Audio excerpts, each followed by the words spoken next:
Hey, listen up, it's time for the podcast. You're rushing all around, trying to download it fast. Getting all psyched, ready for this week's podcast. Wondering who will speak. You got some Bernie, Jeff, Matt, Gavino, and Gus. Maybe this guest star riding the bus. Man, what's the smell? I think the cat just farted. Without further ado, let's get started. Hey, everyone. Well, welcome back to the acapella hip-hop section of the podcast. Farted. I detected a beat in there. Yeah, no. That's why it's acapella hip-hop. He was good stuff there. What do you think acapella means? He was all doing it himself. He's got two mouths. He could be the next Pomplamoose. Hey, you guys watching any Pomplamoose lately? You love Pomplamoose. I do. I am not a fan. What the fuck is Pomplamoose? I don't even know what that is. That's that chick on YouTube that Bernie's always watching who looks like a dude. It's a chick who, she sings, where she doesn't actually exert her voice. She's got a really good voice, though. You guys are fucking But crazy.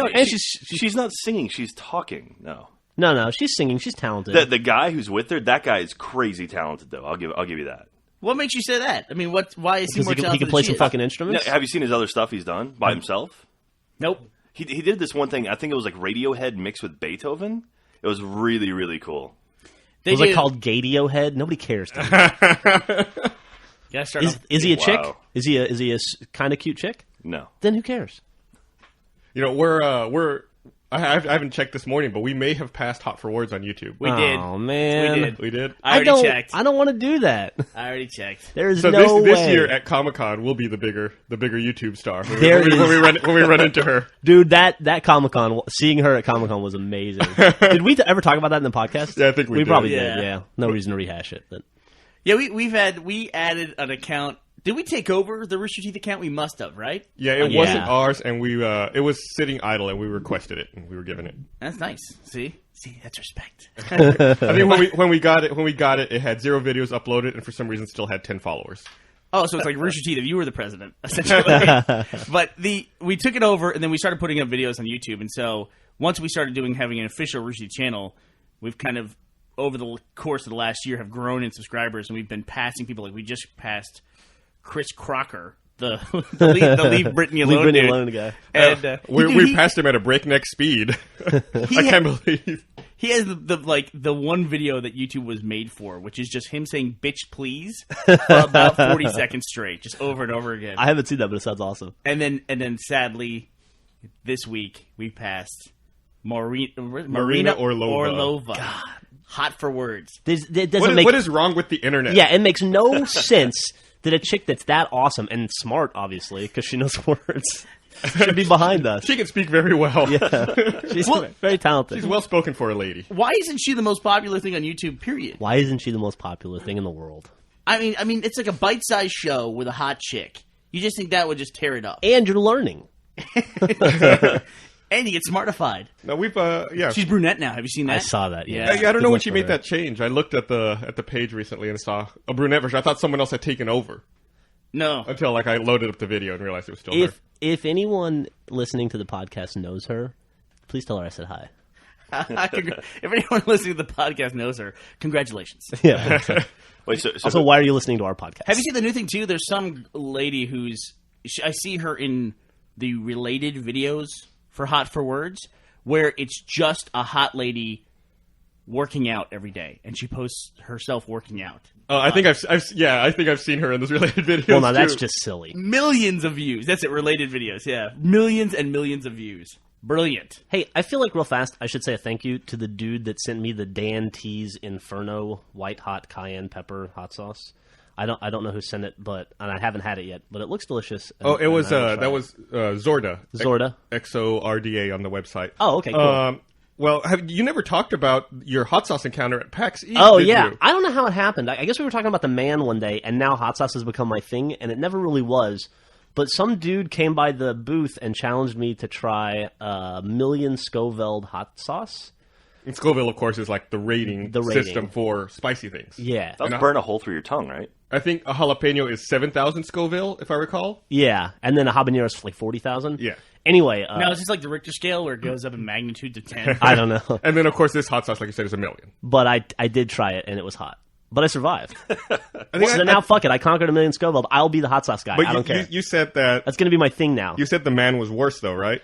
It's hard to... The man made me sick for the rest of the day. It also puts you in a bad mood. And it put me in a bad mood. This hurt really badly for about a half an hour, and then I was okay. So I don't know. 6 of one, half a dozen of the other. They're both hot as shit. It's like, I don't know. I don't know how to... Hot is hot, right? Well, is that hot sauce that you got sent to you, does that have a Scoville rating on it? It does not. I can't find a Scoville rating anywhere. So like on a Scoville rating, what would be the sun? The sun would be... The sun's like 50,000. What would be Marlena Orlova? What would she be on Scoville? 500 million. God. What if she's blonde or brunette? What do you prefer? It doesn't matter. Orlova. Makes no difference. Good Lord. I just care about the message. The message. So, and then I'm looking at Scoville units here. I guess pepper spray is 5 million. So if you ate pepper spray? I never thought of using pepper spray as a condiment. You know, I've been pepper sprayed before. It's not fun. Have you? When'd you get Well, pepper gassed. spray? They make you do it in the Army. Oh, okay. In They basic hit it training. with CS gas? Yeah. It sucks. It sucks bad. So what is that? Is that literally just pepper in a spray? I don't know, dude. It's like... How can It's they like kind of spray made of pepper. It's like getting punched in the throat and the eyeballs and the nose with like 1,000 tiny needles. It's brutal. You see this like a bunch of big grown men like with like snot trails going all the way down to the ground, crying in a corner. Why did they make you do this in the Army? Like, what's the point? Is it just to fuck with you? Just to... I mean, is there any benefit? To understand what you're going to be up against and to reinforce that you should keep the fucking mask on. When we tell you to put the mask on, put the mask on. Otherwise, you're going to be on the ground again. When do you think I it was guess. the last time that a soldier was gassed in combat? A U.S. soldier. World War II? Right? Korea, maybe? Didn't they? Wasn't there gas in the Gulf War? There was one? sarin gas in the Gulf Yeah. War. Yeah. That's a little different. Well, that's totally Did they different. put you in a sarin gas chamber No, they did not. to prepare you for that? Yeah. No, whenever Use the syringe! whenever I think of gassing, I always think of like World War I, like the trenches and Yeah. shit like that. Man, they do train you how to use those fucking atropine injections, too. That's something I never want to do in my No life. shit, do they really? Yeah.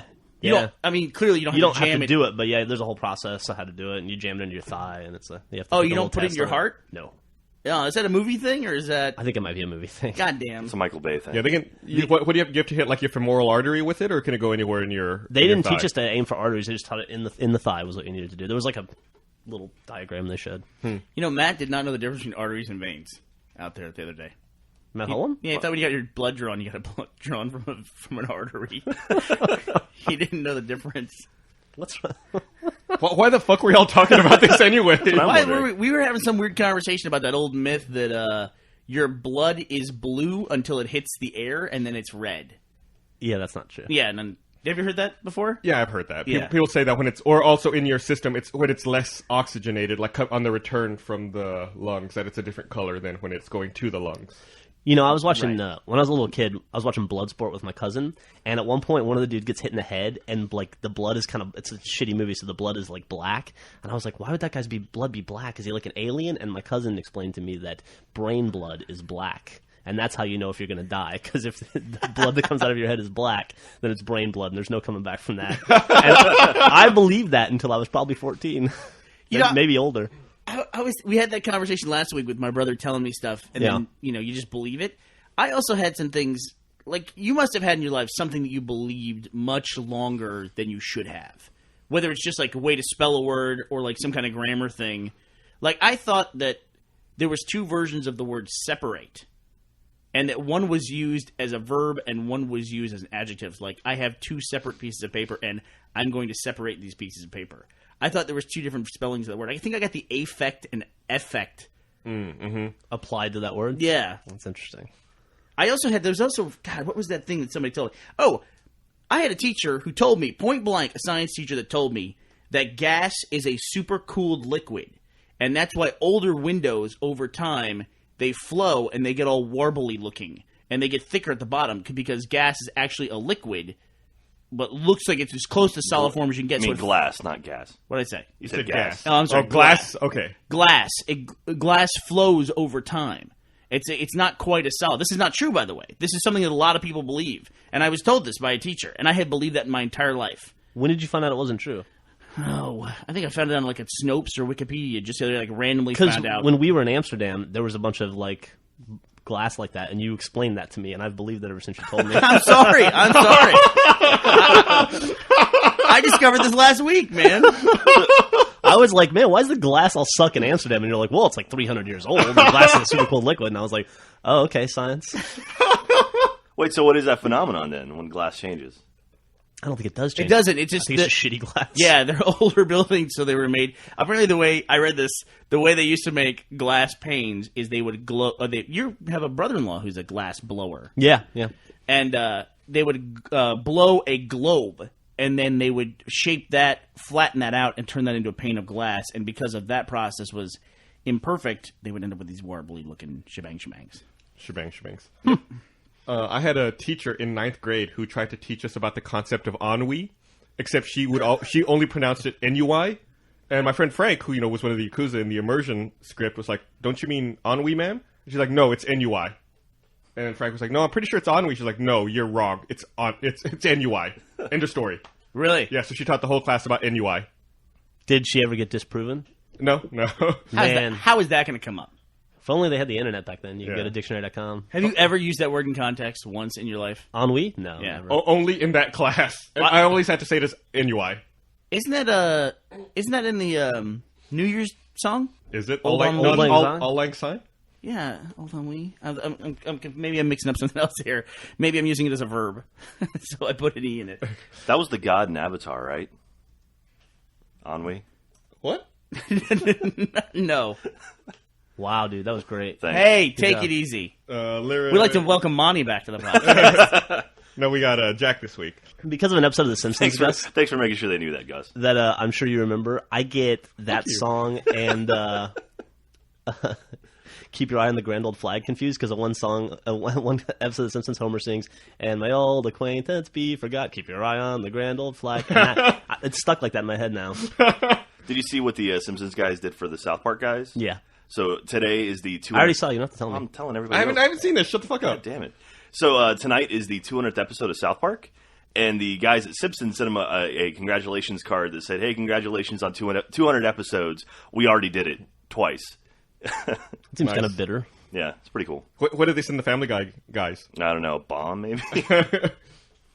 No, as million Scoville hot sauce. as far as I can tell, Bernie, the word ennui is not in the lyrics for Auld Lang Syne. It is in an old Frank Sinatra song. Fighting vainly the old ennui. N-U-I. Excuse me, guys. Anyway, my teacher should have known that one. You think you could have slept with any of your teachers?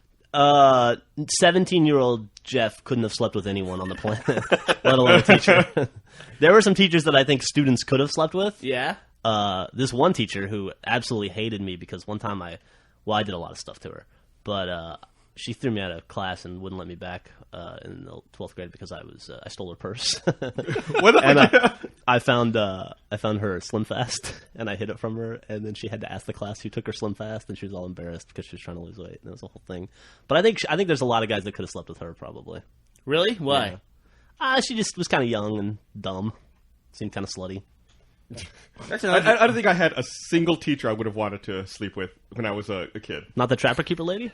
No. I think in high school there wasn't a single teacher I wouldn't have slept. But it's just weird. Like that's something that came out of nowhere. Where now all of a sudden all these teachers, female teachers, are getting busted for sleeping with their students. Yeah, some lady in Florida just got sentenced to 5 years I yesterday. mean, I slept with tons of my male teachers, but PE coaches and whatnot. But years in the church have prepared you for that, though. Oh, Wow. Yeah, I went there. You know, we're gonna go through a podcast. You know who One else day. went there? All the priests. We're gonna go through one podcast one day where we don't offend some small group of people. You mean the boring Yeah, podcast? that'd be the shortest podcast ever. Well, it seems like we well, let's just try to let's make it this podcast. We're not going to offend anyone else now that we've offended the Catholic Church For the next 2 minutes. and teachers everywhere. So, okay, who else is in front of us in that YouTube ranking thing? Like, who else do we need to pass? No, I don't know. There was no one I recognized on the current page, so I'm really No. like Marino Orlova was my current goal, and then after that, I don't really know. Oh, okay. The other thing too is that there's a big movement now with the vloggers on YouTube, and they actually are a pretty savvy bunch, it seems like, and they're constantly making new accounts and adding those accounts and moving them up, and passing us in some cases with some of those things. So it's hard to say. It'll probably just even out to where there'll be like this buffer of all the very popular vloggers on YouTube, and then maybe some narrative stuff down below that. Does it matter? I mean, what does a high subscription count on YouTube get you at the end of the day? Anybody? Anybody? Larger Bigger penis. paychecks. Hey, did anyone hear about the streamies from the other night? I did. Weird Al Yankovic won something. Are we going to talk about this? I just want to bring it up real fast. Well, what do you want to know? What do you want to know? Well, apparently I didn't watch the streamies. I forgot that it was that time of year again. But the only reason I heard about it is because the next day the executive producers put out an open apology letter. Yes, they did. Yes, they did. And it's so dumb. The whole thing is so dumb. It's actually very internet, honestly. You guys know I'm in that academy, right? Yes, you are. Yeah. The International Academy of Web Television. And I actually talked about this a couple weeks ago. I went up to they had screenings for the nominees, and they had a screening in New York and they had a screening in Los Angeles. And I thought, this is my first year in the academy. I want to take this as seriously as possible. These awards are very important to people. I'm going to go to one of these screenings and to see it. And I went to the screening, and honestly, there was nobody there. I was in a theater of about 300 seats, and there was maybe 20 of the seats were filled. And this was in New York? Yeah, this was in New York. And this was, I would say, I saw one other group there that actually had a web show. It was just general public. It was held at a university. That's where they rented out the space to do the nominee screening. And after that, I was like, well, I don't really want to go to these awards. I already kind of went out of my way and spent my own money to go, fulfill my duty as a member of the academy. I'm not into award ceremonies anyway, honestly. Yeah. We're not nominated for anything, so there's no, I can kind of sit this one out and, wow. Apparently it was a major, major disaster, which now makes me wish I had gone. The only clip I've seen, I guess like two presenters came out. It was a man and a woman on stage. And then two people from the crowd ran up, dropped their pants, and started dry humping them as they were trying to read the list of nominations for the award. Is that the embarrassment? Like, what else happened? That happened at the Oscars, right? That was Lisa Nova and Chris Hardwick. Yeah. He's at Nerdist. Yeah, you're a big fan, right? Yeah, I'm a Chris Hardwick fan. Yeah. And Is he your friend, or? Jack? Are you talking to me? No, Jack. Chris Hardwick, are you guys friends at all? Jack's just not going to answer. Jack's smart. Just not going to answer. Give you the stare down. Give you the dead air. But but they actually, those people who ran up there were actually part of her group, that the YouTube group, The Station. And those are a bunch of the vloggers or people that have done the sketches that have gotten together. And so that was kind of, I guess they were doing it, so that was funny. But it was the other stuff that was going on. First of all, they had Paul Scheer, who's the guy from Human Giant. Yeah. He was the host, and apparently this is all complete hearsay from stuff that I've constructed from reading online. Apparently didn't know much about web stuff, and they had a string of technical problems combined with bad creative choices with the people who produced the show that just essentially ground everything to a halt. Apparently they were showing a pre-produced video on a DVD player. The DVD locked up, and there was, in literally a theater full of producers, this was an unsolvable problem. There's nothing that could be done. And it brought everything to a halt. They're streaming this live while they're doing it, and they just, futzed around for like 10, 15 minutes. Yeah, and then I think they had to reboot the DVD player, and then when they rebooted it, it started the DVD over from the beginning, right? And they were like 11 minutes into it at that point. It was an 11-minute presentation? Yeah, like all the presentations from throughout the night had been on that DVD. So it started back over at the beginning, from the very beginning of the show. And nobody could fast forward it? Like, it took them forever to figure out how to get around it. And then some streakers ran up on stage. And then there was... streakers and also the humping people? Yeah, the humping people were a separate group of like streak half-naked people. These were fully naked dudes running across the stage like maniacs. And then there was apparently something in the middle that everyone really took exception to, which was a guy who came out dressed like a pimp and talked about what it's like to work in web content or something like that. And apparently he was just ridiculously vulgar and inappropriate, like completely over the top.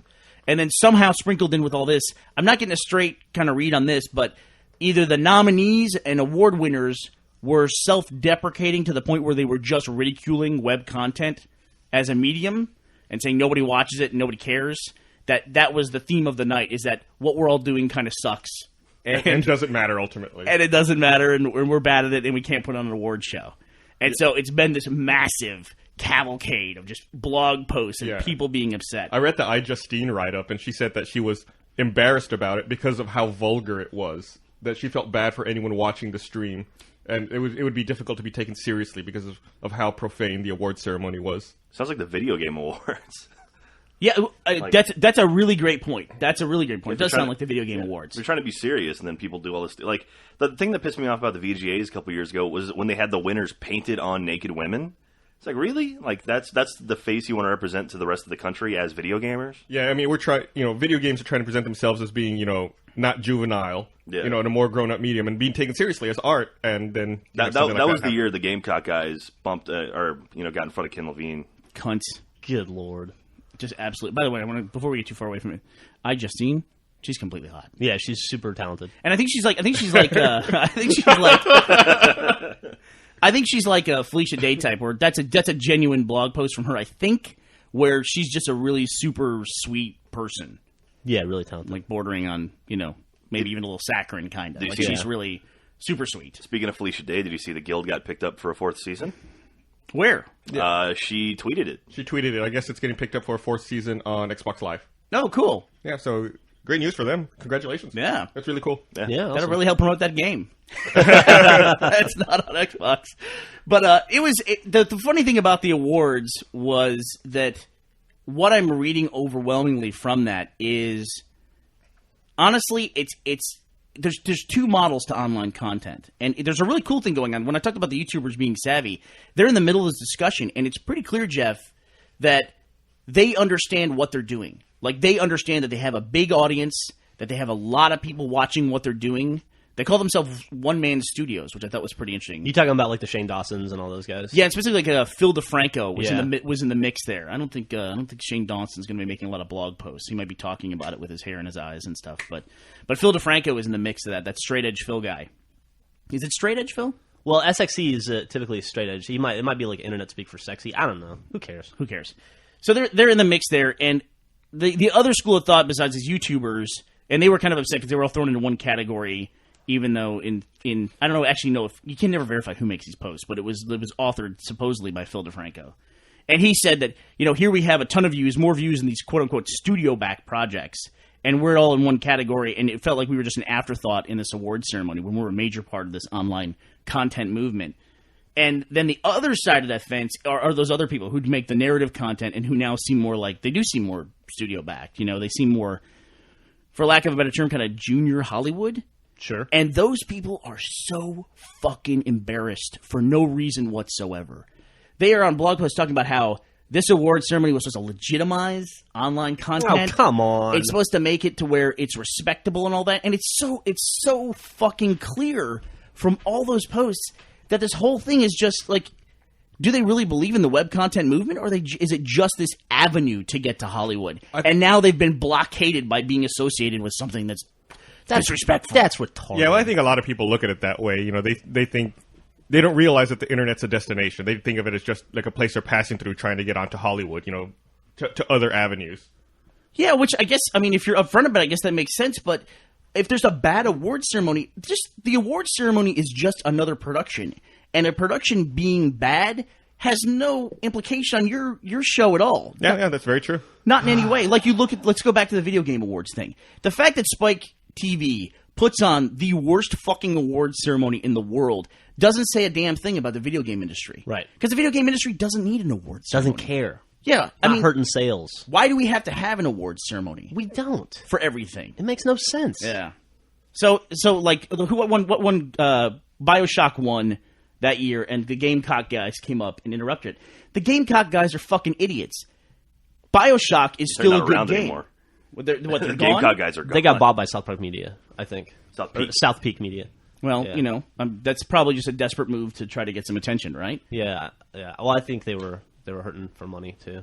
But it's very clear in the whole process that, Hollywood has an award ceremony, so we're going to have an award ceremony. We're going to have pre-produced bits because their award ceremony has pre-produced bits. We're going to have a craft awards that happen on a different day because that's the way the Oscars do it. Did they really do that? They really did do all It's that, just dude. yeah. They really they had best sound design, best sound editing in a web series. Have we built up enough of an academy of people who are experts in sound design in web delivery that we could actually award something in that? That seems bizarre to me. Which sounds best over your USB speakers, basically. Honestly, I think the web awards at this point if you're going to do specifically for video, and that's all this concentrates on, you could have maybe 8 categories, that are very specific to web video. There's nothing specific to web video. I mean, there was a vlogger category, and that's about as good as you're going to get. But there's like best animation, best dramatic series, best comedy series, best actor, best performer. It's just like it's clearly just a mimicry of something greater than itself. Yeah, and that's good. That's dumb. Who needs that? I mean, if you're going to have an online content awards, kind of makes sense that would be online, right? Yeah, I agree.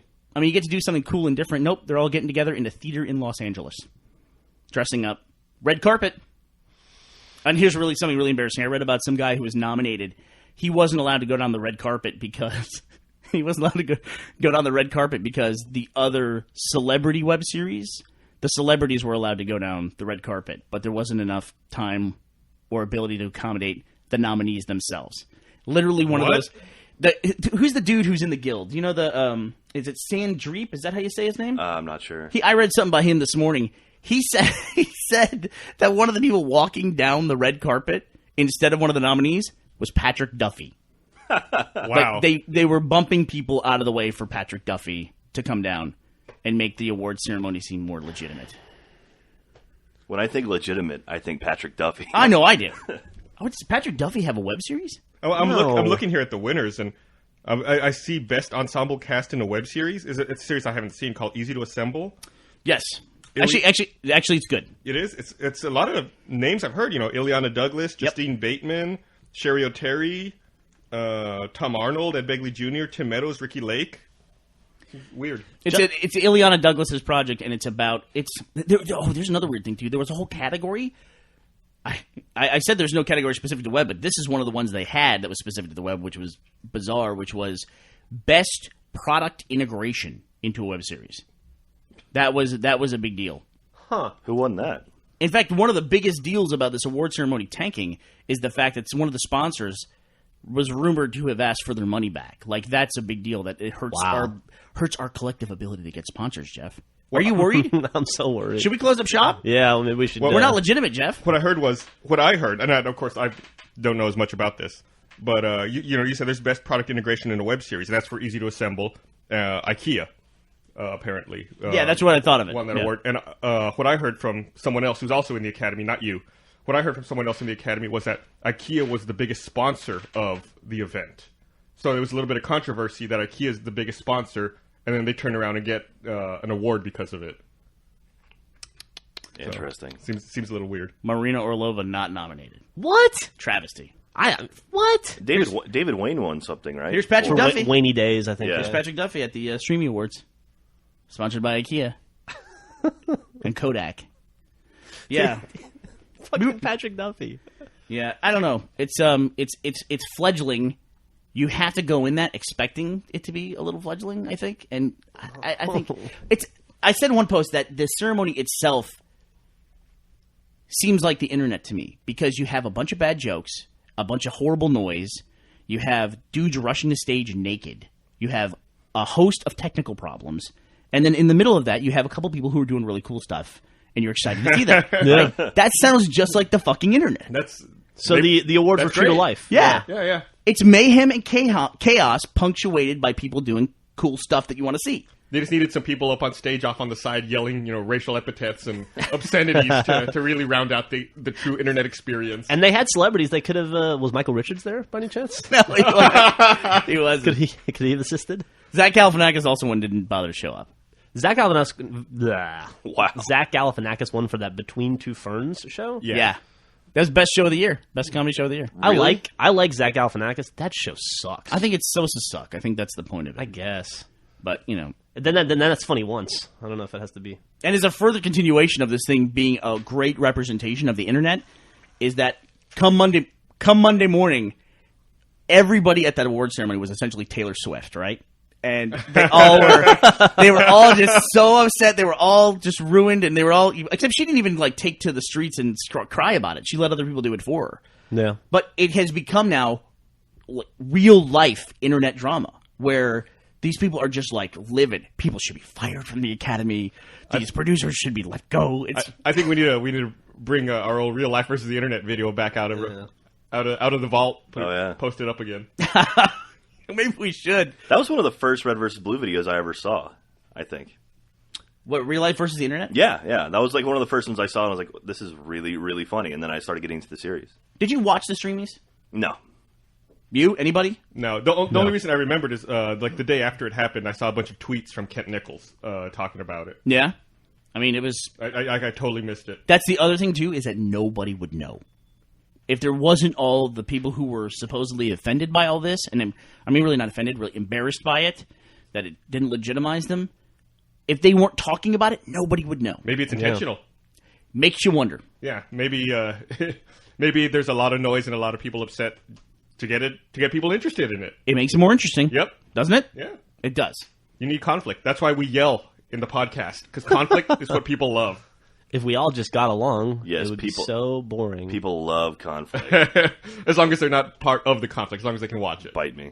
I know you guys don't care about it. I imagine most of the people listening to this don't care about it too. But, I mean, this thing going completely wrong has actually done more for solidarity in that community than I have seen in a very long time. Like, people are actually talking about things as opposed to being, wow, I have a show with 1 million viewers. This is crazy. I'm the best thing in the world. No one's ever done this before. This is amazing. Wow, look at me. This is great. I love that you're playing with your hair while you're doing that. I'm a method actor.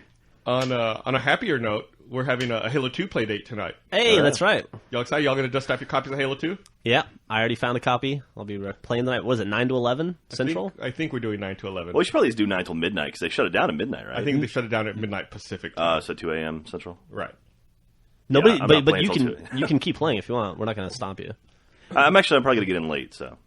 Oh, yeah? What you got going on? I'm having dinner with a friend. Oh, yeah? Well, what are you guys eating? Somewhere up north, probably like Threadgills or something. Oh, okay. Who's the friend? Is that okay? Is it Patrick Duffy? Patrick Duffy. Will they be bumped for Patrick Duffy? But yeah, I saw a post on HBO that Bungie has gone back and updated the Did You Know screens for Halo 2. That's halo.bungie.org, right? Yeah, halo.bungie.org. Yeah, not HBO. not home box office. Which, by the way, what is that the dumbest name for a channel ever? We were talking about dumb corporate names that you just take for granted, that it's just a stupid name. And I think we all pretty much agreed that PayPal, for what it does, is probably the dumbest name. You mean X.com? Yeah, I was about to say, I don't know if you remember when it launched, it was X.com. X.com's way better than PayPal. PayPal is just, it's horrible.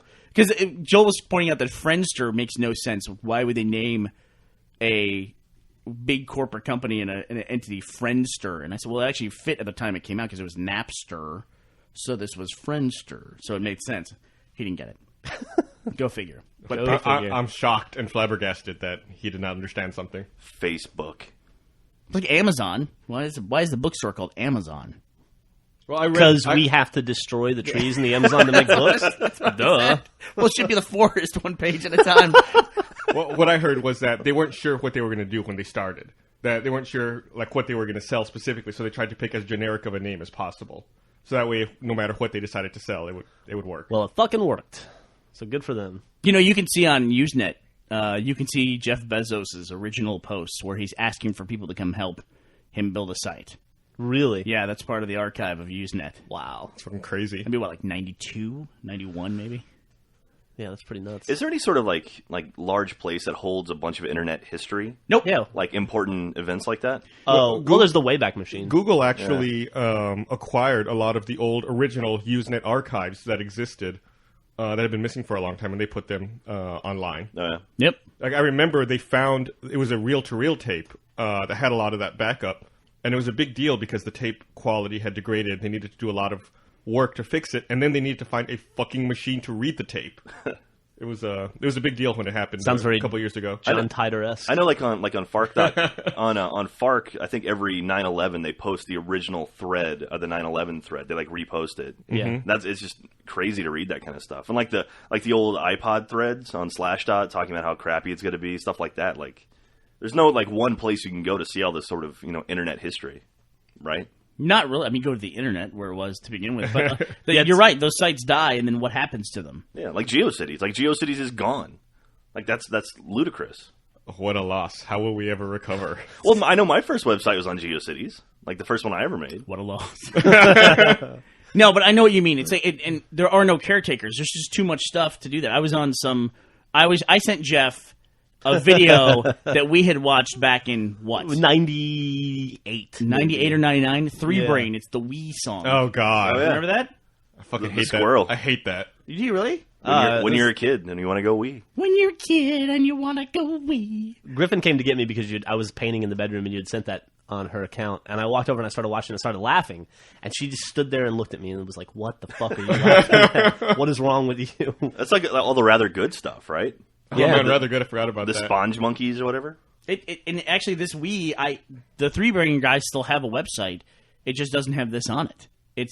This is on albinoblacksheep.com. Do you remember that site? Yep. That's That was like old Newgrounds school sites, before Newgrounds. It was old grounds. Yeah. Yeah.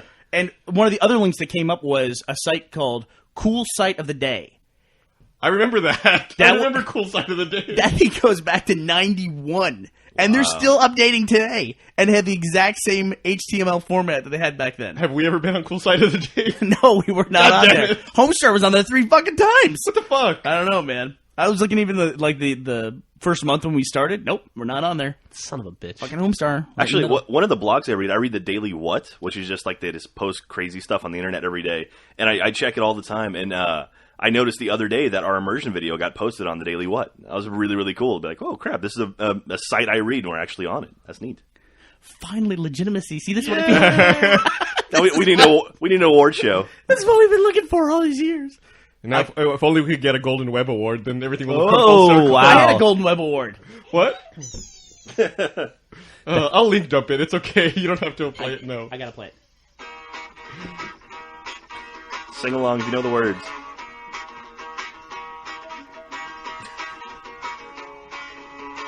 The intro's so fucking long. Oh my god, it was this guy, and he came over and he was like, oh my god, I remember my mom, and she was like, that's so great, because I don't want to take that. Oh my god, then there was this guy, and he goes, hey, I got a knife and a wee! So I went up to a sub gangster, and he was like, yo, motherfucker, wee! Yo, it's hard to be on the scene, he was like, wee! So I saw a kid in a wheelchair, he was going down the hill really fast, he was like, wee!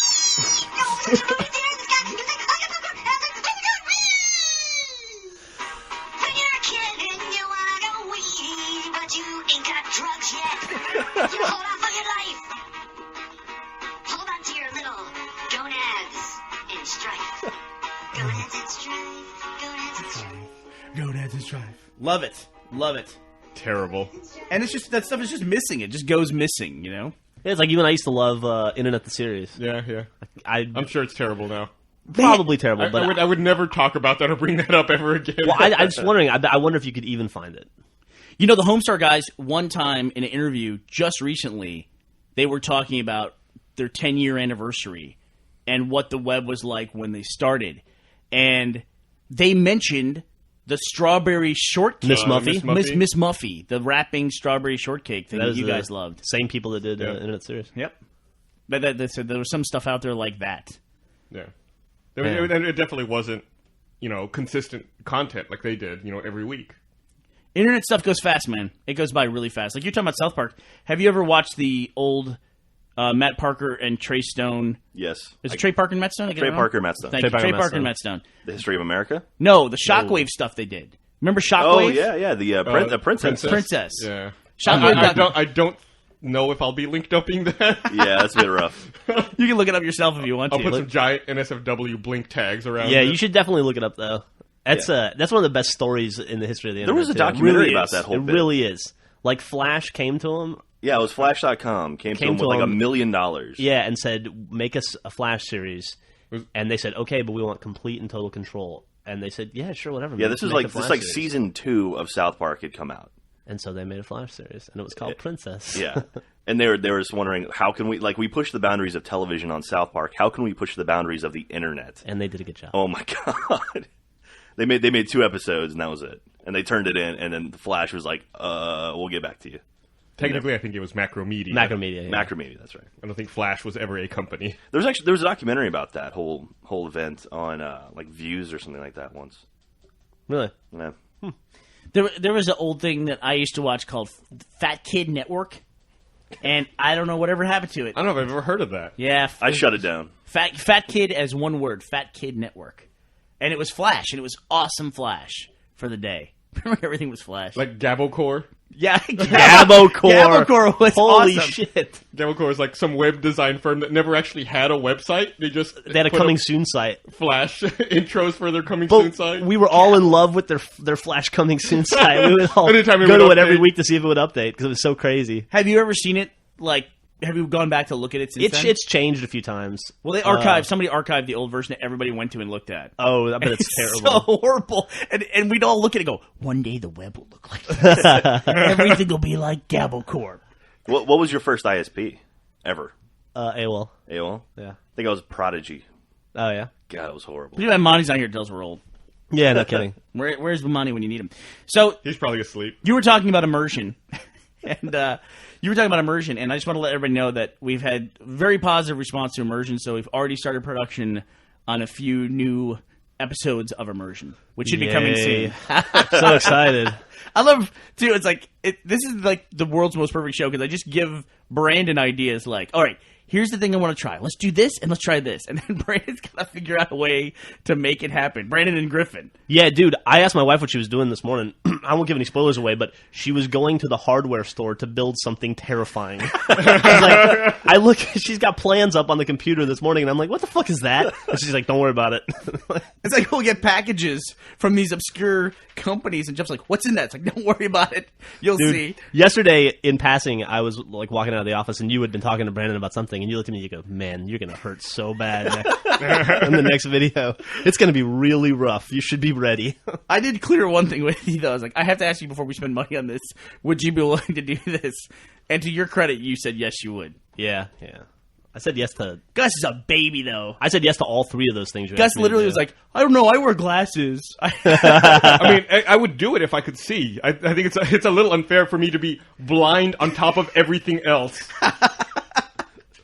All right, that's it. Yeah, I'm So a baby. You're replaced. You're replaced. Okay, let's have Jeff do it with his fucking eyes closed. Yeah, I'll do it. I don't How care. blind are you? I'm pretty fucking blind. Why don't you get LASIK? Why don't you shut the fuck up? Why don't you do it? I'm serious. I'll get it the day my eyesight goes bad.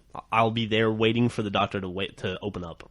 There's also another thing, too, is if you get LASIK, you're going to need reading glasses sooner in life than you normally would. Yeah, sure, if you're going to read. At an older age. Well, computers for that shit. That's right. You've already got your iPad, right? Yeah, I got Are my you iPad. doing I don't any- care. Are you doing any reading on that yet? Yeah, I'm reading yes, I'm reading. Did you get that Alice in Wonderland pop-up book? No, from but I'm Millie? gonna get it I've because heard- it's fucking awesome. I've heard it's cool. They also have Winnie the Pooh pop-up book. I think that's supposed to be pretty cool. But yeah, I'm reading like a Bukowski book. I'm rereading Women. Wait, but there's a pop-up book on the iPad? I don't think they're using the word right. No, that's what it's called. That's but what it's called. It's but like yeah. pop-up 2.0 It's like a or motion whatever. book. Oh, okay. It's like I don't know how to describe it. A motion book. Like the elements in the page Move around Yeah. and stuff. Yeah, and you can interact with them. Like, you Yeah. can push buttons and shit happens. Okay. Yeah, it's like That sounds cool. yeah, it's pretty cool. The iPad in itself has been fantastic. So what I'm hearing here is that the iPad has now made books ADD. Right? Yes. They can deliver ads, too, while you're doing it. Like, while you drink me, it's like, hey, you want a Coke? Come on. Do you want a delicious cake? Try Portal from Foul. So, any drawbacks to it? Any drawbacks to the iPad? Yeah. Go on, you're our iPad expert. You're the only one with one, so. I can't think of any. I was worried when I will say this. My first impression when I got it was that it was heavier, and I say I got it. It's Griffin's, but that it was heavier and smaller than I thought it would be. But I got over that really quickly. Started playing. I fell in love with Plants vs Zombies. I've been playing that constantly at home. I've been Really? reading. Yeah, that game is great. No, that game's not good. Yeah, it's awesome. Have you played that game? Yeah, the game's good. I played it on the Mac, though. I played it on my laptop. Maybe Yeah. I just don't like tower defense games or whatever that's called. Plants vs Zombies HD is great, especially when you get enough of powers unlocked that you got to like start choosing your loadout every battle. It's fun, really fun. Nope. Got the Netflix player that works awesome. ABC.com player works really well. So, like with the ABC player, is it just like the same catalog that they have on the website? Like, you From, can- as far as I can tell, Okay. yeah. I don't watch a lot of ABC shows, but Lost is on there. Okay. He showed me Netflix. It looked awesome. Yeah, I'm a huge fan. Like, I always like the I guess like the early argument is that you've got a laptop and you've got a phone. Why do you need this weird hybrid thing that doesn't do either function as well as the other two? But it's just super convenient. Like, I don't know, man. It's like you can kind of walk around with it without even thinking about it. Like in bed, I can check my email faster on it than I would do. I have to pull out my laptop and open it up and wait for it to turn on, the whole thing. And so you can watch. I watch movies in bed with it. I play games. It's like super, super, super portable and convenient. And you just like set it down and forget about it. It's great. And the battery life is ridiculous. I didn't charge it for a week, and I use it every day. Wow. I finally charged it last night. It was like 12%. Interesting. Yeah, I'm a huge fan now. Oh, and I got brushes for Griffin, and that's pretty cool. It's like a little Photoshop. That's cool. Yeah. After my you might be interested in this, Jeff, or Bernie. After my discussion of how much I hated GIMP last week, Ben actually sent me, I guess, like a Photoshop alternative you can use on the Mac OS. It's called Pixelmator. It's like a $60 app, $60 program, I guess, and it does everything. Like, I'm not an advanced Photoshop user. You know, but all the basic stuff I want to do, it can do just fine. You want to crop and you want to resize. I want to crop. I want to resize, and you want to save it as JPEG. Maybe you want to. You can like make it a layer and erase elements. Yep. You can open PSDs. Yeah. You can do some edit sharpening. Maybe fix some levels. Yeah, and the layout, the formatting, the way it's laid out is very similar to Photoshop. Looks great. Works great. Does it have a starburst filter? I haven't found it yet. Okay. CS5 came out, right? It's coming out. It was announced. Oh, okay. Is that going to have augmented reality stuff in it? Yeah, the content-aware stuff. Is it going to have the content-aware? Content-aware, yeah. Phil? Yeah, that's in CS5. Have you seen that video? It's pretty crazy. Yeah, I guess it's like it seems like it's a take on some of the other stuff we've talked about before. Like I've linked up those videos where they do the automatic resizing and it's all taken care of in the application. It seems like just an extension of that same technology. So that will have the context-sensitive resizing too? I don't know that they've announced that it'll have the content-aware filtering yet or not. They've said, now in Photoshop CS5. Matt or Gus will link up this, but essentially, if you have a picture and you go to resize it, you're thinking of something different. Content-aware is something different than what you're talking about. No, it's the same thing. Are you sure? Yeah, I mean it's the same technology. Yeah. Okay. I'm not going to. So I was explaining it. Now I don't want to because I don't want to sound like an idiot. Way to go, Jack. So Jack, I want to make sure you're talking about the right thing. Tell me what. Well, you tell me what you're talking about. Content-aware is where like. If you want to replace something or wipe something out, like the demo they show is like a golf course or something like that, and they remove a tree from the sky, and then it content aware adds in the rest of the sky and like replaces the tree. Trees in the sky. Well, like the shot, whatever. Fuck you. And then the thing you're talking about, the resize thing, is where they were literally like stretching and shrinking an image, and it added in elements to the image based on how wide the image was, or removed them as well, right? Yes. Or so it's also content aware. Same technology, dude. What do you think the words content aware mean? I don't know. It's aware of the content. What's Amazon mean? We're just talking names now. Amazon's a rainforest? Is it in rainforest? It's also a river. It's the same technology. So if I was going to resize PayPal, what would happen? the official X.com. The official sneak peek they showed is the one Jack talked about with the golf course resizing, and the one Bernie's talked about is the other video we've talked about and linked up in the past where it's the same technology. But is it part of Photoshop? I don't know that the resizing will be necessarily. Okay. I don't know that was a Adobe. No, that was a proof of concept presentation. Yeah, that was pretty cool stuff though. All that content aware stuff is pretty cool. I mean, they've kind of had that already. You could say that the Magic Wand is essentially the beginnings of being content aware. Man, Gus just gave fucking dagger eyes there. Wow. Gus just gave Jack a look that could have wilted a plant. I know it's bad because I was looking at my laptop looking up information about this content aware thing, and I can hear it in my fucking headphones. Wait, what happened? You yawned into the microphone. Super loud. Super loud. Damn it. That was unintentional. Sorry. Why else would Gus look at you ever? Gus, that was an unintentional yawn. Bernie. That was an unintentional yawn. Oh, man. That was Look, great. guys. We're just trying to be legitimate here. Stop embarrassing us. Stop embarrassing the medium. We are not going to win a potty award. Wait, I don't understand why that's funny.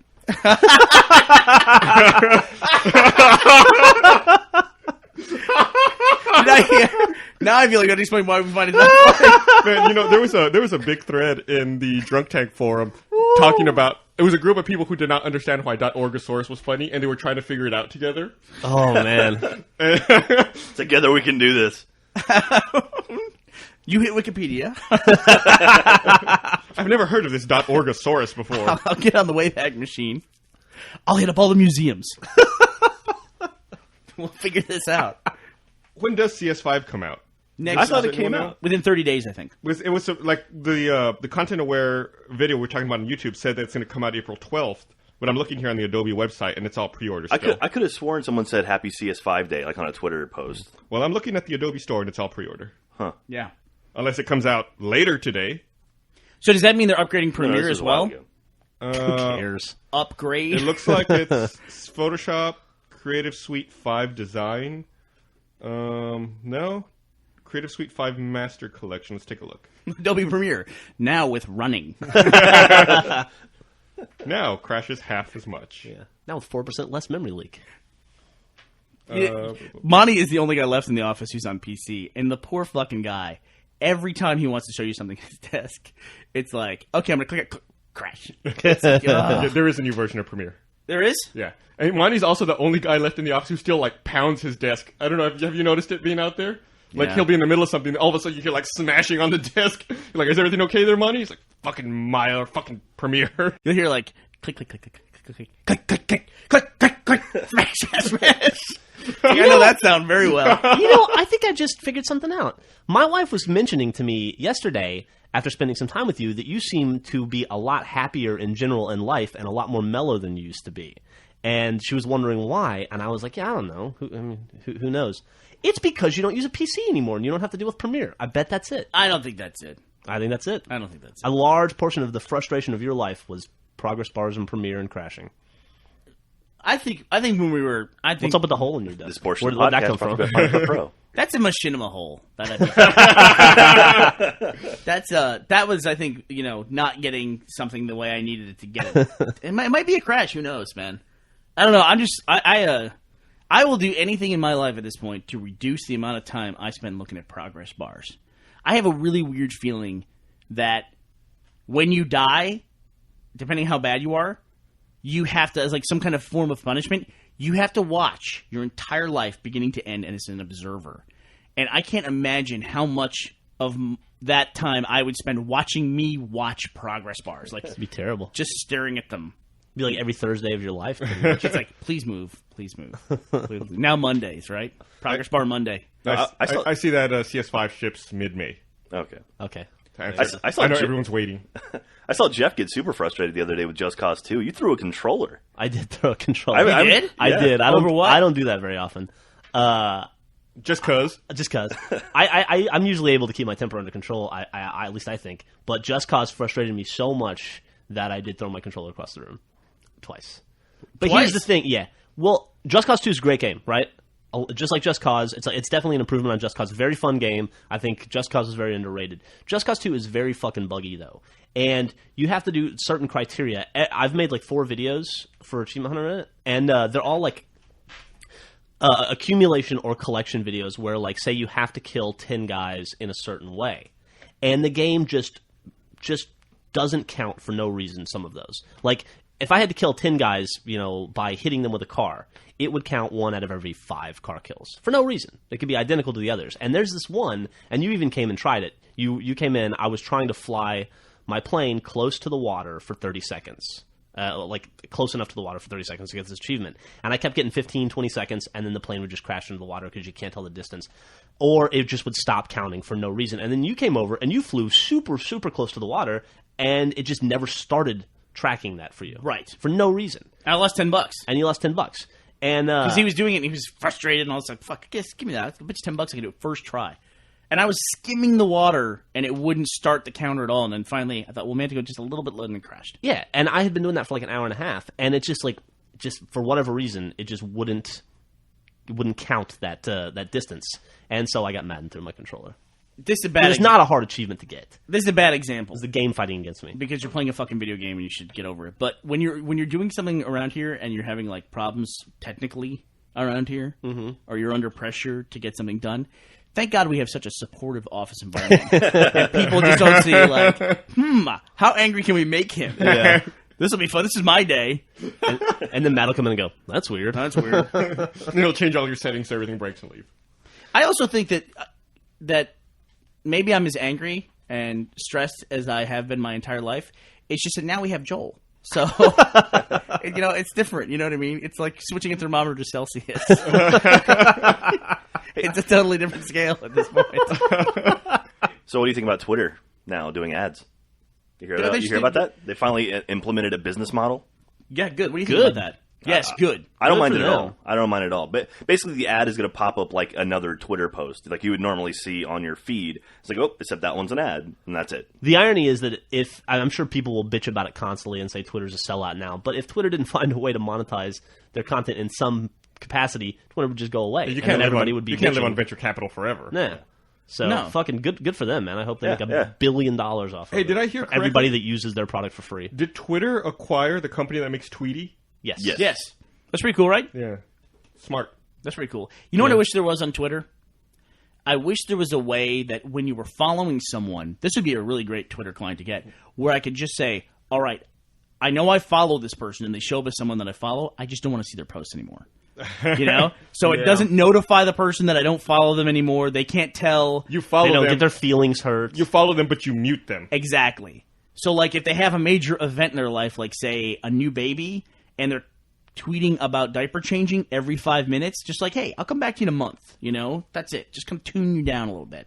That's a good idea. That's a great idea. I wish there was a way you could set it up where, And nobody gets their feelings hurt. like on the auto post or whatever, like when someone gets, oh, I got one achievement, and it posts your achievement on Twitter. I wish there was some way you could send them a message and just warn them, like, all right, you do another one and you're done, and then give them like 2 shots, and then after that, unfollow automatically. I'm tired of seeing that kind of stuff. Like Raptor's really, really bad about it. Well, there is a way you could do that, though. You could just reply to them. Yeah, just Manually. send them a message. Be like, you have one warning. I'm too You've lazy been to do that. Patilloed. I'd rather have a program do that for me. You're just too nice of a guy. You don't want to do it Yeah. yourself. Set Oh, passive-aggressive sorry, stuff. sorry, it wasn't me. It was the robot did it. Did y'all read that story last week about the 12-year-old kid in the UK who ran up like $1,300 worth of debt in Farmville? No, but Yeah. that's how do you? Wow, Did he really? I guess he had- $13,000 worth of No, microtransactions, $1,300. or $1,300 worth of Yeah. microtransactions. I What- guess what he do was you- trying to get his farm just right, and he took his mom's credit card and bought a bunch of stuff for his farm. What do you do? What, I don't get it. What do you buy? I've never played Farmville, but I guess you buy like buildings and crops and stuff. To like It's just like you- set up a little virtual farm. Is that what it is, Jeff? Do you buy a farm and then you just decorate it? That's it? I've never played it, but what you're describing sounds right up my alley, and I would want to do that. You want to buy a farm and decorate the farm? Oh, it's like Viva Pinata or whatever, right? I love that shit. But it's like your friends have to work on your farm to help you or something. It's a Facebook game. yeah. Like, I don't know. They talked about it on South Park last week, actually. You know what Farmville needs? What's that? An award ceremony. There you go. Oh, I guess what you can do is like when you start the game, you're given like virtual money to set up your farm, and then like as you grow crops, you get more money and you can buy more stuff, or you can just use real money to buy more fake money if you're in a hurry. Oh, So he bought a bunch of fake so he was money. impatient. Yeah. Can I tell you something? I think we might have talked about this with downloadable content stuff before. I'm totally okay with being able to short circuit anything in a game with real world dollars if you want to do that. Oh, like being able to like max out your tiger stats. Yes. that kind of thing. Maybe not to imbalance multiplayer. Like you could always have it to where you can't bring a paid player into multiplayer. Right. But you know, But if you wanted to like just in single player unlock every car in Forza for $5 as opposed to playing for 50 hours to do it, that kind of thing. I'm gonna give you another example. Okay. Lego Harry Potter is about to come out. Uh-huh. I would like to have an option to pay to unlock all the levels, to where I can just play all the levels from the get go. I see. Because I have 2 kiddos, and they all have to unlock them in their saves individually, even though they play them in co-op. Or hopefully Lego will just fix that, because that's kind of one of the lame things about it, is that you don't really get true co-op credit. The second player just is like a helper, essentially. Yeah. That sucks. Yeah, I'm okay with that. I really am okay. I'm one of those people who thinks like, I paid $60 for this game. I don't want to unlock it. If I don't want to unlock it, I don't want to unlock it. You know, that's my choice.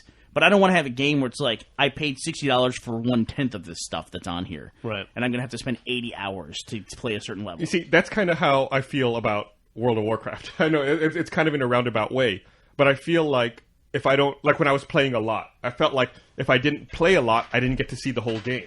Yeah. There's like end game stuff that you'll never see unless you play constantly and Yeah. get to the point where you can go see it. And people will say, well, like, that's part of the game, you know, when you go, I'm putting on my voice, my internet voice here, but that's part of the game and you have to play it. And then, but it's like, that it's not fair you could buy your way into that. But it's not exactly fair that you have 10 hours a day that you can devote to this game either. I mean, fair doesn't play into it at all. I It's just totally different agree. scenarios in people's lives, Yeah. you know? And I realized, that one rewards a certain kind of play and one rewards the developer with the money, So I think we all know which direction it's going to head anyway, so.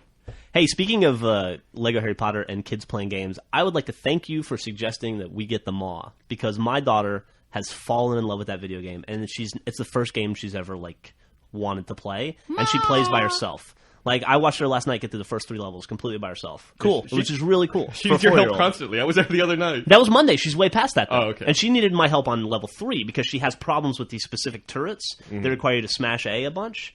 And last night she figured out on her own how to get past it finally, and she was, doing flips. It was great. She was so excited. But yeah, that, and that's such a cute, fun kids game, It's a fantastic game. Everybody should play it. It is. Yeah, kudos to those guys at Twisted Pixel for making it. And also making cute little stuffed animals that my daughter drags around town and loses at coffee shops and requires us to go and yell at coffee shop employees until they find it. Little stuffed Maw. You picked those up at PAX East, right? Yeah, we picked them up at PAX East. And the most fucking frustrating thing happened. Millie left the Maw at a coffee shop. And then Griffin had to take her to ballet, because she's a girl. And after ballet, Millie was like, I need the Maw. I left the Maw at the coffee shop. What are we going to do? So Griffin called me and asked me to call the coffee shop and see if they'd found it. And they were on their way to the coffee shop. So I call them and I say, hey, did you guys find this purple stuffed animal? And they go, yeah, the thing with one eye. Yeah, we got that. And I said, okay, my wife is going to come pick it up in 5 minutes. Can you just set it aside somewhere? In that 5 minutes, they lost it again. Oh. Yeah. And then it took them 45 minutes to find it. And with my kid freaking out and my wife screaming at him, how can you lose a stuffed animal in 5 minutes? And then they finally found it, and it was soaked in water. I don't know where it was. Well, then give me the Maw I gave you back. Well, I thought she didn't. I told you we had it. No, give it back to me. You said it'd be nice to have a backup. I didn't know what that meant. Oh. Okay. Yeah. Well, no, totally. I gave you one of my kids' Maws. I thought it was weird that you were giving it to me. No, I thought she had lost it. No, she got it back. That's a good transaction there. Got my Maw back. These are also the dudes who made Explosion Man. Yeah. What do you think about Explosion Man? I was not a fan of that. As much. It's not my kind of game. It's too precise for me, and I'm not a very precise kind of guy. Oh yeah, but people jump in a certain way. Yeah. Yeah, I don't like. You're also not a very stealthy kind of guy. I saw you trying to play Splinter Cell Conviction yesterday. Dude, fuck that. Fuck you guys. I rocked it. So Jeff and I are playing co-op in Splinter Cell Conviction right now, and it's like I'm trying to be sneaky and patient and quiet, and Jeff is just a bull in a china shop running around trying to shoot as many people in the head, make as much noise as possible, and I'm sitting there. Jack doesn't like that I shoot out lights to make it better. You shoot out lights that don't matter, and all it does is piss off the guys who are waiting for us. Every light. What sucks is I really want to play Splinter Cell Conviction, but I really want a good co-op partner, and I know Jeff would not be one. Co-op multiplayer. Because we played that first level on the hardest difficulty, and I was awesome. Well, once we get through the game, I'll play with you guys. All right, that'll be good.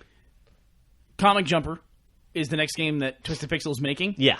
I don't know when it comes out, but it's cool because I like Xbox Live Arcade. I like it a lot. I do too. In fact, the game room thing is not resonating with me. I like Xbox Live Arcade a lot better.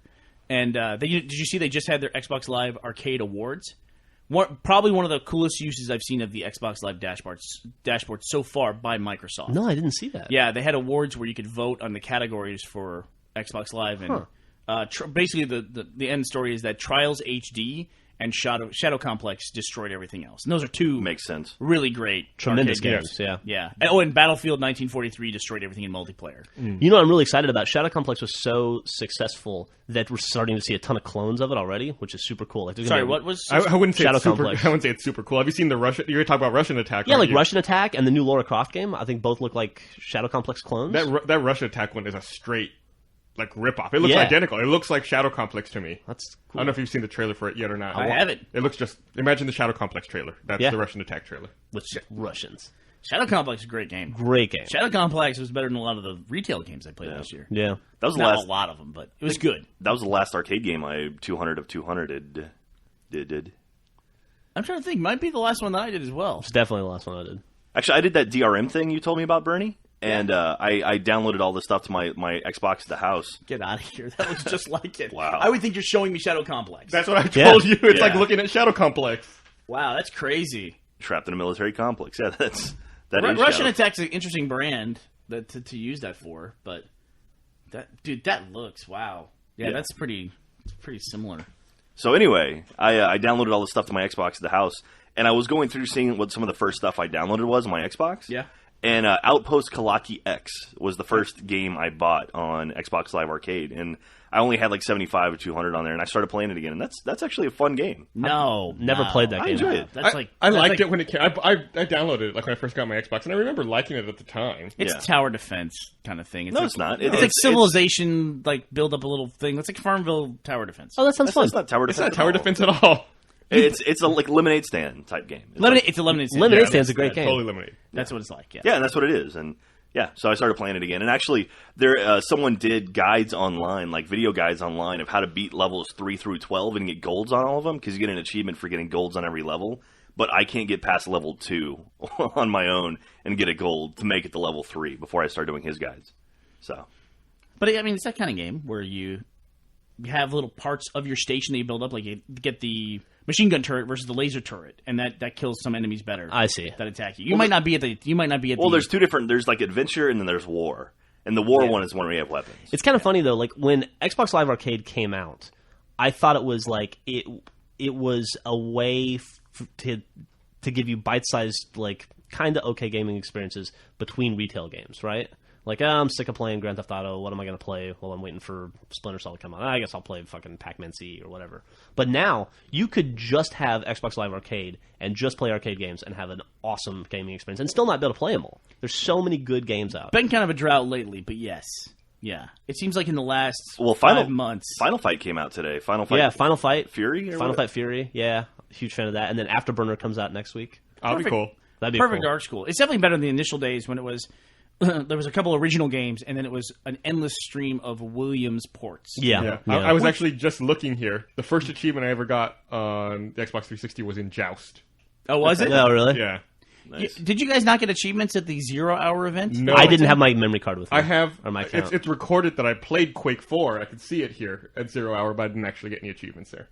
Interesting. Yeah, like Perfect Dark's a great example. That game just came out, 3 weeks ago? And that's a 40 to 60 hour game. Yeah. That you experience you get for like, what, $15? Yeah, even like Doom, when Doom came out, they released the port onto Xbox Live Arcade. That's a 20-hour game, probably. Yeah. Yeah, that's got... I should go back in 200 Doom just to have 200 in Doom. Well, okay, the sucky thing about Doom is it requires you to beat all the different, like, there's Chapter 1, Chapter 2, Chapter 3. You have to beat those on Nightmare, or maybe Hardcore, like the step down from Nightmare. And if you play co-op, you don't get it. You have to do it all single player. Oh. And it's you can do 4-player co-op, but you don't get any achievements if you do co-op. I don't know why. You can do co-op in Doom? Yep. That's interesting. Yeah, I remember playing Doom 2 back on was it Big Toe BBS here in Austin, a dial-up BBS. I didn't realize you could play with that many. I thought back then it was only 2-player Nope, co-op. you though. can do 4. Wow. I don't remember. I stand co-op corrected. for that. That's interesting. Yeah. Yeah, Doom was I was a huge Doom fan. Didn't George used to play Doom with his girlfriend at the time, who's now his wife? I don't know. I remember they used to play like Doom 2 together, co-op. I wonder how many copies of Doom proper sold on PC when it came out, as opposed to how many copies they've sold since then on different platforms like Xbox Live and DS and cell phones, and I mean like every other. You can get it on pretty much any other gaming platform at this point. I wonder what the disparity between those two numbers is. That's interesting. I guess it'd be impossible to find out. I don't know.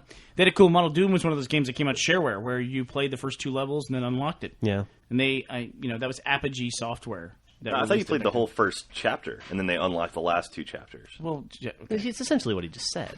We said the first 2 levels. There are like 9 levels in each chapter. Come on. You're a dickhead. I am. What I'm saying is a shareware model. But you're right, Jack. You're absolutely right. Thank you. For shame, Bernie. How are we ever going to get legitimacy in our podcast with He's right. your egregious errors? What I was thinking about, I got to think back to the Doom Awards back in '94.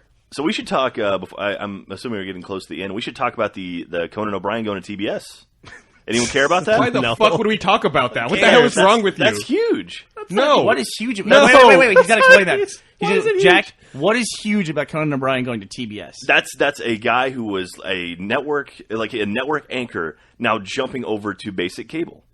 Not jumping over. Also not- fired, getting new job at lower network. Not also an anchor. He didn't Well, jump. he was not anchor as in news anchor, but anchor as in he was a large part of that network broadcast. The interesting thing that I think in this whole process is that George Lopez had that time slot and has now been bumped back an hour. You know, it's funny. We were making that joke the other day that Conan screwed over George Lopez, much like Leno screwed over Conan. And I read an article that said that TBS approached George Lopez and said, "Hey, how do you feel about this?" And he said, "I'd rather have Conan's lead in an hour later than not have it. So please bring him on." Apparently, everything I read the same article. Conan said that he didn't want to do it. He felt uncomfortable bumping George Lopez, and I guess George Lopez had to call him and beg him to do it. And George Lopez has been very open since the announcement too, saying this is the greatest thing ever. Bring it on. Let's have Conan come here. He's awesome, which is the right thing to say. Absolutely. You know what Absolutely. I mean? But is it a big deal? No. I think it is. Is it? Why? Well, we'll see when the first series of ratings come out. Oprah's already done it, or she's in the process of doing it. Yeah, I think that's ultimately that'll be a bigger deal. I think so too. Yeah, it's Oprah's thing. Do more people watch Oprah than watch late night TV? Oh, I would think so. I would think so. Yeah. Plus, she has like Didn't you all that other stuff. She makes movies. She had that book club that essentially drives the publishing She has industry. crazy loyal She's on fans. Sirius. She's she's got tons Didn't you say, Jeff, that since this whole controversy with the late night talk shows have died down, that Leno and Letterman are both getting beaten by Nightline now? Yeah, Leno's back on top. He's beating Letterman pretty soundly, but that Nightline is destroying both of them, which is nobody wants to talk about it, but yeah. Yeah, so it just goes to show nobody. People talk about it, but it's really not that big a deal. Yeah, it's really not that big a deal. I don't think that many people are watching, which is the conclusion we came to last time, which made Bernie go on hiatus for a few weeks. Did they reveal how much he's going to make at TBS? No, they haven't talked about it. But he owns the show. That was a big deal. It was he has full ownership over his show. So he can do whatever he wants and keep it. Yeah, I don't know. It'd be interesting. Well, within the limits of the FCC. He can. I read some rumors that were unsubstantiated. I'm hesitant to even talk about it, but I read some very unsubstantiated rumors because I don't want to present it as fact. Who's gonna? That I guess angry phone Microsoft was in talks with Conan about possibly Putting it on doing Xbox Live. his show on Xbox Live. Oh, wow. I read that too. I think somebody posted that on Twitter as a suggestion, but could have been floated. Why not? How many boxes are there out there? How many Xbox Live accounts? 20 million or something. 20 million Xbox Live accounts right now. Yeah, that's interesting. It's a hell of a lot bigger audience than he has on television. Yeah, he was doing a 2.5 on TV, right? He's also doing 4 episodes a week. He does new Friday episodes. So it's like Jon Stewart. If he was going to sign a deal like that, it would be interesting if he had ended up as a direct original show for Hulu or for Netflix. That'd be interesting. Yeah, that I think would be the most forward-looking thing. Or if he was on Xbox, he could have been a great lead-in for the Guild. You guys laughing about it. He would have been a great lead-in for the Guild. They just signed for season 4. That's true. But is that that matters to you? Are you gonna rush out and watch Conan on TBS now? I'm excited for his show to come back on. Huh.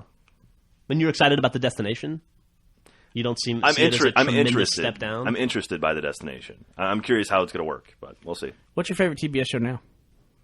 I don't know. When was the last time you watched TBS? George Lopez. Probably Family Guy, something whatever was on. Hey Jack.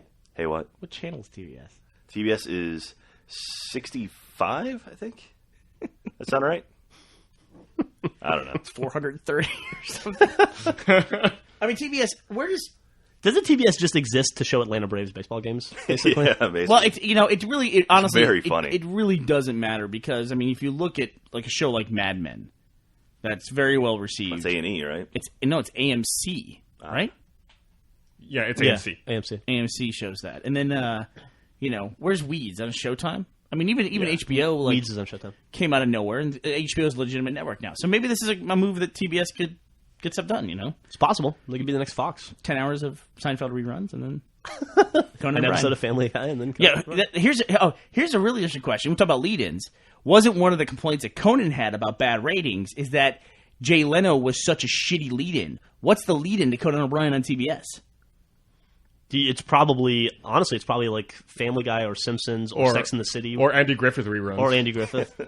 That's all I ever equate with TBS. Was I was a kid, and that's where they always showed Andy Griffith, the Munsters, and sometimes the Three Stooges. Gilligan's Island. I never forgot when they showed. And then they would show Three Stooges from 6 to 7 a.m. every morning. I would get up early so that I could watch Three Stooges before I went to school. Who was it here that said that they hoped that Conan was going to not go back to late night, but he was going to do something like what Tina Fey did, where makes a show that's a vehicle for him? And somebody said it here, and I thought that would have been great. You know, I don't. Yeah, it wasn't me. to have like a 30 Rock-esque show, but done by Conan O'Brien. Yeah, that'd be really cool. He could do like a Larry Sanders type thing, right? Well, I wasn't saying necessarily Specifically like had that, to be equate to but they could do something, you know, where Andy Richter's had a bunch of TV shows too. He's a funny dude. He is a funny guy. For the record, Jack was right. TBS is channel 65. Wow, look at you. Look at that. What's the lead-in? Oh, I don't know what time they're going to air it or anything. When does it? Yeah, when does it start? Anybody know? I think they said I think it's November. November, yeah. Fuck, November. Yeah. Well, he's contractually Oh. obliged not to get back on TV. That makes sense. That makes I sense. think he can be interviewed, though. He just can't talk about NBC stuff. I think Lopez actually interviewed him for something. Wow. Like welcoming him to the network or something like that. It'll be interesting. It'll be interesting. To support you, though, Bernie, TBS is also channel 501. Oh, is it? Yeah. There you On your FM dial. go. So he's on 2 channels then. He's on cable and AM. All right, well, we should probably wrap this up. because Well, we haven't we're talked about already something going else big. What's up? We haven't talked about the Gears of War 3 trailer. Oh, yeah. Oh, yeah. Did you guys take a look at that? Yeah. Yeah, what do they call it? The Ashes to Ashes trailer or something? Yes. I didn't realize that was Dom at first. With dude the beard? The dude with the beard. I was like, who's this old guy? It's really interesting to me. Maybe because I never played Gears of War 2. I'm not quite. I know Marcus Phoenix, like the main guy. I don't know the other guys. Yeah, Dom had a much bigger role in the second Yeah. game. Oh, did he? It's Yeah, big time. It's Marcus and Dom are the big pair, and then it's Cole and who's the other guy? It's Coltrane. And it starts with a B, doesn't it? I don't know. Bayer, something like that. Something. Yeah, but then it's like those other two guys. So That beard's a big deal. I, mean, I keep reading about this damn beard. Like people are just fascinated by the fucking beard. well, the one thing that fascinated me was the fact that trailer had 5 people there in that pit at the end, which makes me think maybe it's going to be 5-player co-op. That doesn't make any sense. Why does that make sense? Why does it make sense? Because Jack said it. Oh. I get it. So we're going there now. Yeah. There was a female There was a character female. in there, so I'm hoping that means they're going to let girls play co-op now. Since we're drawing weird conclusions from the trailer. I thought the trailer was cool, though. Yeah, you did? Yeah, it was cool. I read a criticism where somebody said they've already done the slow music thing in their last 2 trailers. It's like it's the law of diminishing returns. Everyone's doing that style now. Like But- Dante's Inferno did that, and there was another big one that did that recently. But you could also say it's thematic for the franchise. That's what they do. Yeah, Yeah. that's what Yeah. they're known for. That's what their trailers are. That's how they do it. It's not overdone. How do you overdo your own thing? This is the thing you started. You think, we see those characters too, and people are all like, Dom's got a beard. I think Dom's beard has a blog somewhere now. He's got 1 million subscribers on YouTube. Get a Twitter account. Yeah, we're hoping to pass him soon on YouTube subscribers. But it makes me wonder too, if a franchise like Mass Effect, do you think it was a mistake to make the main character so customizable to where you don't recognize? Like when I see the cover of Mass Effect 2, I don't identify with that Shepard. You know in what's any funny way. is when Jeff was playing the DLC for Achievement Hunter videos the other week, I walked in and saw him playing, and I said, it's really weird to see, you playing, to see this Shepard walking around in this universe, because I have no idea who this is, but this is the fucking default Shepard. Yeah. Yeah, you said you felt like I was playing a different game. Yeah, it's so weird to look at. The like shaved head Shepard. Yeah. And like you see people's videos, somebody had one that looked like John Locke, and I was like, well, this is so strange. The female shepherds don't bother me that much either, but it's specifically like the weird alternate male shepherds that are just weird to me. Yeah, it's an interesting point. And I'm gonna say I think it is a mistake. You think it is, or does it make it more personal to you, that franchise, I don't know. to the players, and reward you for being a bigger part of it? Because even the side characters change from episode to episode. There was very few characters in Mass Effect 2 that were in Mass Effect 1. Yeah. I think Garrus and Tali were the only ones that returned. Yeah, but Liara's in the game, but she's not part of your squad. And so is Ashley, and so is Rex. But there's also the indication that, you're not going to see them again. Like, I can't imagine they want to double shoot every scene. Either Ashley or Caden Alenko. Exactly. Depending on how you played. They're not going to keep that going. Yeah. Maybe with Ashley and Caden, maybe with that. But like Rex, when you guys played Mass Effect 2, was Rex the leader of the Krogans? One of my playthroughs, I killed him, and in the other playthrough, he lived in Mass Effect 1. And in one of them, he never appeared. In the other one, he was. Right. What about you when you played? He was not in the one I played. But Yeah. I didn't play the first one. Because then it means he had died.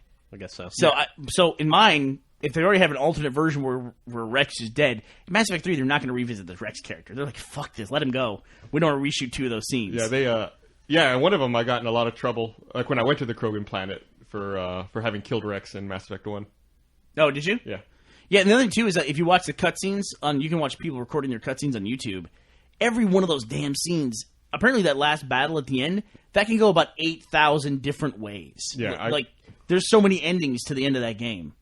I don't want to give anything away, I don't think. I mean, at this point, it's 6 months, but, I mean, you can have an ending to that game, spoiler, where everybody else but you dies, and you still win the game, but there's nobody left in your crew in any way. How are That'd they be interesting to carry leading that to Mass over Effect 3. into Mass Effect 3? Like, you talked about all the different decisions and who exists and who doesn't exist. Because you built such a large squad this time around. Right. It's way more people to keep track of and variables. And will the loyalty come through? Like, they must have a tree at this point that's just massive. Yeah, I think they said, I forget if they carried 300 or 700 plot hooks over from Mass Effect 1 into Mass Effect 2. This next one's going to be ridiculous. It's interesting, though. Have they announced when it comes out? Mass No. Effect 3? Yeah. Nope. They haven't even announced it yet. Nope. That's like back in the day when they made like Street Fighter 2 or Street Fighter 3 or something like that. It was just like, okay, that guy won. And I was like, that's it. All right. No matter what, it's like, okay, Liu Kang won the last Mortal Kombat. That's what we're doing in Mortal Kombat 3. Yeah. So I mean, just even if Johnny Cage won, no, Liu Kang won. They That was did? it. Yeah. Yeah. I didn't know that. There was actually a plot line that kind of followed through all the Mortal Kombat. A plot line. Yeah. But yeah, because it was like Liu Kang won the first one, I think, and then I want to say like Kung Lao won the second one. God, this is nerdy. I don't even know who Kung Lao is. He's the guy with the hat with the brim that was a blade. He was awesome. His fatality, he would Yeah. cut you in half. And you'd like open up like a flower. So is Mortal Kombat based on Big Trouble in Little China? I think Raiden is. Well, there's a lot of references. Like, one of the fatalities, one of the guys inflates and then blows up. Oh, yeah, good point. I don't know. It's a good question. I've always heard the It rumors of seems that. like it. Like it's inspired by. We'll have to investigate. But if you're going to make fun of Japanese fighting games and bad plot, you cannot get past Dead or Alive. that makes no sense. That's like a Japanese guy watched an American soap opera once. Like, he had one episode and he watched it 10,000 times. And then he made a video game. And then they made an offshoot of that video game, which is even weirder. It's like an even further layer removed with the Dead or Alive Paradise stuff. And then they It's made like, oh, okay, yeah, one of the characters is super rich and owns an island, and all the girls go there in their bikinis. It's like, Well, that's because he won Dead or Alive, for the big actually. volleyball tournament. Going back to what Jack said, though, that's why he had that island. He bought it with the winnings if from he winning won, Dead or Alive. why are they all still alive? I don't know.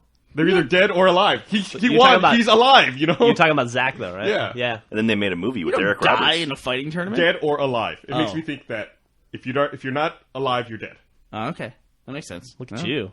What's the Japanese name of that game? I don't know. Big Boobs 2000. Girl Fight Plus Plus. But you were commenting the other day about them trying to go through and make Dead Rising less Japanese.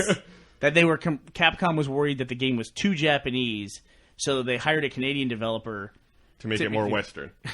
Translation: Dead Rising 2 is going to suck. It's like, all this quirky stuff that people seem to like. No, they really hated it. Let's replace it with new stuff. I can imagine being in a boardroom too and saying, "You know what this game needs? It needs to be more Canadian." We don't want our main character taking pictures of zombie panties anymore. Alluring zombie photos. How about instead of a camera, he's got a cup of Tim Hortons coffee? Can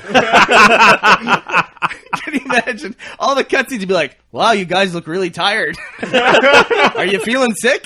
Have some poutine. I mean, all these super nice Canadian people, zombies. Hey, how are you? They're just all waiting in line for healthcare. Yeah, that's the healthcare system. It made a zombie apocalypse. That's what Sarah Palin will say. Yeah. All right, well, let's get out of here. All right. I got Okay. political at the end. Sorry about that. I'll have to cut it. All right, well, thanks for listening. Ta-ta.